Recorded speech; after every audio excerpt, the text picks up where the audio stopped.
I played 100 games of 1s and I'll be showing you what I learnt in this video.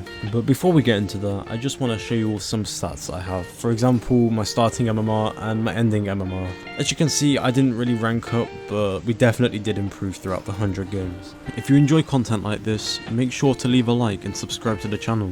It's free and you can always unsub later on. But with all that being said, let's get into the video, and I hope you all do enjoy. The first thing I learnt was how important boost control is in 1s.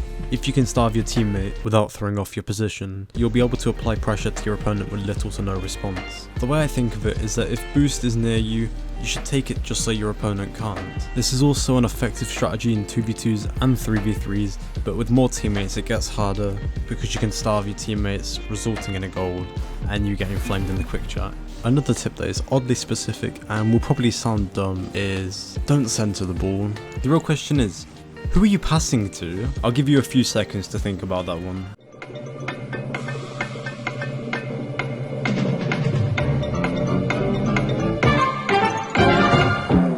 And the answer is your opponent, and because you're not in position, they'll get a free goal. The next tip is to focus on your kickoffs, and mainly focusing on consistent kickoffs over fast kickoffs. You'll see with players, myself included, where you'll try and go for a speed flip on the kickoff, but then you'll just be doing a side flip and you'll end up losing the kickoff and get scored on by doing it. If you keep doing the kickoff incorrect, it'll become muscle memory and then the actual speed flip kickoff will be harder to learn. With kickoffs, I recommend doing ones you can do 9 times out of 10, and I know from being champ for over a year, most people in this rank aren't really confident with their kickoffs. Meaning that if you can perfect yours and be confident with yours, you'll have the edge on your opponents. This tip goes into what I said at the start. You should be pressuring your opponent constantly. If you know you don't have the boost to go in though, that's another story. But you should still always get small boost pads and try your best to challenge the ball.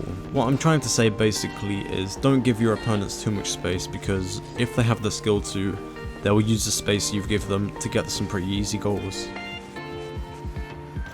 This also goes into our last tip, and it is to control the ball. Think of it this way, if you don't have the ball, who does? Your opponent.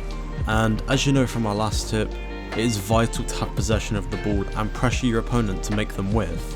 There's a quote that I think sums up 1v1s, and it is, 1s is not about attacking, it's about punishing. You're not looking to rush your opponent every time, but to control them and to force them to make mistakes. Pressure is not always attacking. Sometimes though, you just need to be there to create the pressure and to force them to make a mistake, and then you can capitalize on that mistake and score another goal. The next tip is another way to create pressure, and it is to use bumps and demos. Even though they are looked down by some people, they're an essential part of 1v1 gameplay. Think of it this way, if you can get your opponent out of the play for a few seconds, you're going to have enough time to get some boost and to start a counter attack, and maybe even score another goal. Obviously, you shouldn't just fish for demos and only go for them, but weave them into your gameplay in a way that doesn't throw off your position that much. Next, we're going to be talking about something people normally overlook, recoveries, and specifically fast recoveries. In the description, I will be leaving a guide on how to improve your recoveries, but the most important recoveries for 1v1s are the half flip and the wave dash. The half flip is essential in 1v1s due to the fact that you'll need to make sharp turns to rotate back faster or get that crucial save. And with wave dashes, they're essential because you get the speed that you would get from a flip, but you aren't locked into the flip animation. This means that you can gain momentum even when you don't know where the ball is going to go. Another thing that you'll need to avoid doing is playing on autopilot. Think of it this way. If you aren't thinking about what you're doing, you're going to be really predictable to your opponent, and to not play on autopilot, I have some recommendations, which are to not call with people and to not listen to loud music when you're playing.